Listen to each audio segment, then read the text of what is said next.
Hello and welcome. आज की हम वीडियो में एक बहुत ही इम्पॉर्टेंट टॉपिक को डिस्कस करेंगे जो कि आपके बिज़नेस के लिए बहुत ज़्यादा इम्पॉर्टेंट होता है।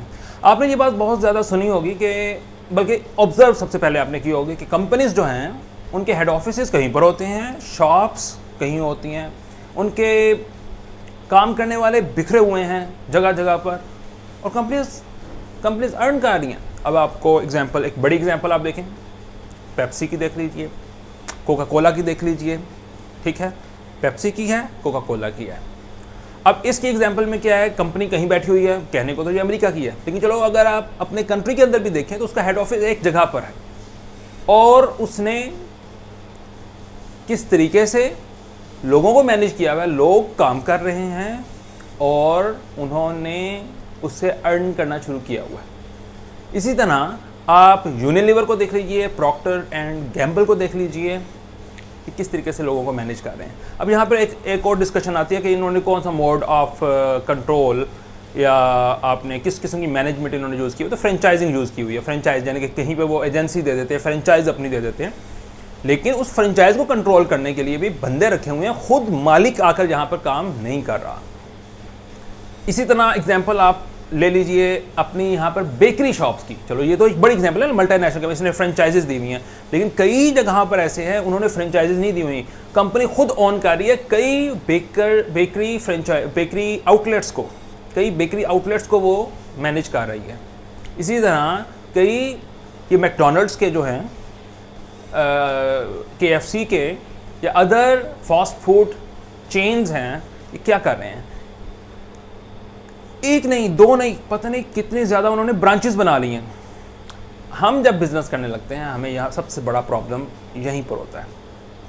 नंबर 1 प्रॉब्लम होता है लोगों को किस तरीके से आपने मैनेज करना है। जो लोग कारोबार चला रहे हैं आपने उन लोगों को किस तरह मैनेज करना है।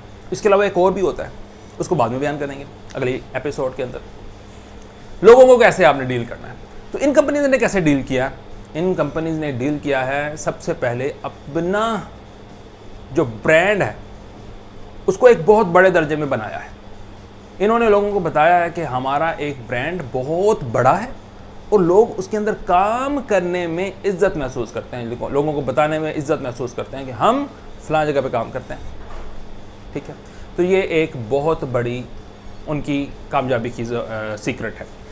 दूसरा उनका सबसे बड़ा कामयाबी का सीक्रेट है कि उन्हों के पास एक मैनेजमेंट की पूरी हायरार्की है। जब मैनेजमेंट की पूरी हायरार्की उसके अंदर होती है तो उनको पता होता है कि आपने किस तरीके से चीज़ों को कंट्रोल करना है, किस तरीके से चीज़ों को लेकर चलना है, और किस तरीके से आपने लोगों को उनके गोल ओरिएंटेड तरीके से उनको डील करना है। तो इससे क्या होता है, ह्यूमन रिसोर्सेज जो एम्प्लॉयज़ हैं वो मैनेज हो जाते हैं और आप बहुत अच्छे तरीके से लोगों को अपने कारोबार में काम करवा सकते हैं। लेकिन अब छोटा बिजनेस या जो एक अमूमन बड़ा बिजनेस भी होता है वो क्यों नहीं लोगों को कंट्रोल कर पाता, उसकी तरफ हम आते हैं। कंपनियां तो इसी वजह से कामयाब हो रही हैं, आप किस वजह से कामयाब हो सकते हैं। नंबर 1, आपको सबसे पहले कुछ फॉर्मल रूल्स एंड रेगुलेशंस को अडॉप्ट करना होगा अपने बिजनेस के अंदर। ये छोड़ दें हम बड़े इनफॉर्मल हैं, हम बड़े सिंपल हैं। आपको अपने ऑफिस का लेआउट थोड़ा सा प्रोफेशनल बनाना होगा जैसे कंपनीज का होता है। सबसे पहले नंबर 1, आपका जो बैठने का तरीका, बेशक आप लाजमी बात एयर कंडीशन ना लगाएं अगर आप अफोर्ड नहीं कर सकते शुरू में, लेकिन आपका फर्नीचर एंड फिक्सचर, आपकी सीटिंग, आपका एनवायरनमेंट, आपका जो वाइट वॉश है, पेंट किया हुआ है, या बाहर आपने एक बहुत बड़ा अच्छा किस्म का अपना जो नाम बनाया हुआ है, नाम लिखा हुआ है, बोर्ड लगाया हुआ है, वो ज़्यादा दिलकश होना चाहिए, अट्रैक्टिव होना चाहिए। तो ये क्या चीज़ें हैं, ये आपका सबसे पहला तरीक़ाकार होगा अपने आप को बड़ा ब्रांड बनाने के लिए। जब तक आप ये काम नहीं करेंगे लोग आपको इस तरीके से फील नहीं करेंगे कि आपको संजीदा वो नहीं लेंगे। इसका सबसे बड़ा बेहतरीन तरीका, सर्विस जो बिज़नेस करना चाहते हैं, जो बिज़नेस सर्विस इंडस्ट्री में करना चाहते हैं, सर्विसेज प्रोवाइड करना चाहते हैं, उनका बेहतरीन तरीका यह है कि वो अपनी लोकेशन पर तवज्जो दें। वो अपनी लोकेशन उस जगह पर बनाएं जहाँ पर कोई बहुत बड़ा वो प्लाज़ा है, बहुत बड़ा बिज़नेस सेंटर है, तो लोग इससे भी बहुत ज़्यादा अट्रैक्ट होते हैं और बहुत ज़्यादा उनके जहन में आएगा संजीदगी से कि ये कोई बड़ा काम कर रहे हैं, इसलिए वो आपके साथ काम करने पे खुशी महसूस करेंगे। अगर लेकिन आप प्रोडक्ट बेस्ड बिजनेस में काम कर रहे हैं तो आपको चूज़ करना पड़ेगा लोकेशन ऐसी जगह पर जहाँ पर आप जिस चीज़ को बेच रहे हैं उस चीज़ की मार्केट है।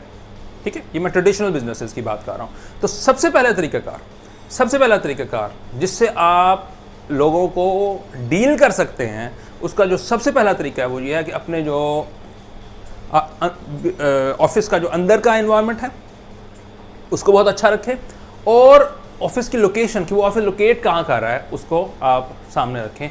उससे उसको आप बेहतर से बेहतर करें। इससे लोगों के अंदर आपके लिए काम करने में बहुत ज़्यादा अट्रैक्शन पैदा होगी, क्योंकि वो लोग समझ रहे होंगे कि ये एक बड़ा बिजनेसमैन है और ये मुस्तकबिल में बहुत तरक्की करेगा, और मैं इसमें शुरू से ही काम कर रहा हूँ तो मैं भी एक बड़ी अच्छी तरीके से तरक्की करूँगा। तो इस तरीके से आप लोगों को डील कर सकते हैं। अगर आपने इन चीज़ों पर तवज्जो ना दी, रूल्स एंड रेगुलेशंस को फॉलो ना किया, तो आपके एम्प्लॉयज़ आपको संजीदा नहीं लेंगे। अच्छा, अब इन्वायरमेंट के अलावा यानी कि आपने अच्छा एक कारपेट बिछा दिया है, अच्छा इन्वायरमेंट दे दिया है, चाहे जैसा भी है, तो रूल्स एंड रेगुलेशन बहुत मैटर करते हैं। आप भी वक्त पर आएँ और एम्प्लॉयज़ को भी वक्त पर छुट्टी दें। दरमियान में एक ब्रेक होनी चाहिए जो कि आप भी फॉलो करें, आपके एम्प्लॉयज़ भी फॉलो करें। और दूसरा ये कि आप उनके साथ फॉर्मल तरीके से बात करें। आपको भी कोई गलत मजाक या हर वक्त मजाक के मूड में रहने, मजाक करना या एक अच्छी तरीके से ह्यूमरस वे में किसी तरीके से आप लोगों को डील करें, जस्ट कि आप वो चिल हो जाएं, थोड़ा सा प्रेशर से निकलें, एंग्जाइटी से निकलें, वो अलग बात है। हर वक्त मजाक में रहना या हर वक्त सख्ती में रहना, ये दोनों चीज़ें आपको फ़ायदा नहीं देंगी। फॉर्मल रूल्स एंड रेगुलेशंस की बहुत ज़्यादा ज़रूरत है। तो आपको एम्प्लॉयज़ को रखने के लिए आपको एक तो एनवायरनमेंट पर तवज्जो देनी होगी, लोकेशन पर तवज्जो देनी होगी, और तीसरी चीज़ क्या है, आपको रूल्स एंड रेगुलेशन को खुद भी फॉलो करना होगा, एम्प्लॉयज़ को भी फॉलो करना पड़ेगा। और जो एक आप पेज भी बना सकते हैं, उसके अंदर रूल्स एंड रेगुलेशंस लिख सकते हैं, जिस पर आप खुद भी अमल कर रहे हो, आपके एम्प्लॉयज़ भी अमल कर रहे हो। ये आपकी बहुत पहली इब्तिदा होगी, बिगिनिंग होगी कि आप लोगों को डील करेंगे। फिर आप एक वक्त आएगा, आप खुद नहीं भी होंगे, लोग उन रूल्स एंड रेगुलेशंस को फॉलो कर रहे होंगे। तो इस तरह आप दूसरी कभी ब्रांच बनाएंगे तो आपके एम्प्लॉयज़ एक ख़ास रूल्स एंड रेगुलेशंस पर अमल कर रहे होंगे। तो लोगों से कैसे डील करना है, लोगों को कैसे रखना है, ये इतना क्रूशल और डेलिकेट चीज़ है कि आप इसको जब तक अडॉप्ट नहीं करेंगे आप बड़े बिजनेसमैन नहीं बन सकते। आपको इस चीज़ों पर आना पड़ेगा जो कि मैंने बड़ी ही बेसिक बता दी हैं, लोकेशन की, अंदर के एनवायरनमेंट की और रूल्स एंड रेगुलेशन को फॉलो करने की। इससे आप एम्प्लॉयज़ को रख सकते हैं। और एक स्टेज पर जाकर आप खुद नहीं भी होंगे, लेकिन खुद नहीं होने का मतलब ये नहीं है कि आप छुट्टियों में चले गए, कभी आप लेट हो गए हैं, कभी आप नहीं भी आए, या कभी आप जस्ट सुपरविजन के लिए आ रहे हैं, तो आप एक मैनेजर रख सकते हैं। ठीक है, फिर आपकी क्या होगा, एक वक्त गुजरने के साथ साथ हायरार्की बनती चली जाएगी। इस पर अगली मरतबा बात करेंगे। बड़ी अच्छी दिलचस्प एंड इंटरेस्टिंग टॉपिक है ये, मेरा फेवरेट। इसे कहते हैं ह्यूमन रिसोर्स मैनेजमेंट, और इसको आपके बिजनेस टर्म में ये जो आपकी बुक्स होती हैं, जैसे MBA जो लोग कर रहे हैं, MCOM कर रहे हैं, उनके लिए कॉमर्स में, बिजनेस में ये terminology human resource management, personal management होती है, ह्यूमन कैपिटल होता है, ये ह्यूमन कैपिटल मैनेजमेंट होता है, और रिटेंशन होती है, एम्प्लॉय रिटेंशन। एम्प्लॉय को रखने को कहते हैं एम्प्लॉय रिटेंशन, और एम्प्लॉय जब छोड़ कर चला जाए उसको कहते हैं टर्न ओवर रेशो। तो आपकी जो एम्प्लॉयज़ की टर्न ओवर रेशो कम होनी चाहिए, रिटेंशन रेट ज़्यादा होना चाहिए। ये वो स्ट्रैटेजीज़ हैं। ठीक है, थैंक यू। लेकिन इसी से मुतालिक अगली वीडियो भी इसी से मुतालिक होगी, बिकॉज बहुत इंटरेस्टिंग और बहुत ही यूज़फुल टॉपिक है, क्योंकि इसके बगैर आप बड़े बिजनेसमैन नहीं बन सकते। बस एक छोटी सी दुकान बड़ी दुकान हो जाएगी, आप होंगे तो काम चलेगा। लेकिन मैं वो तरीका बता रहा हूँ कि आप नहीं भी होंगे तो तरीका चलना चाहिए। वो उसी सूरत में होगा अगर आप लोगों को अपने पास अट्रैक्ट करके रखते हैं। Thank you.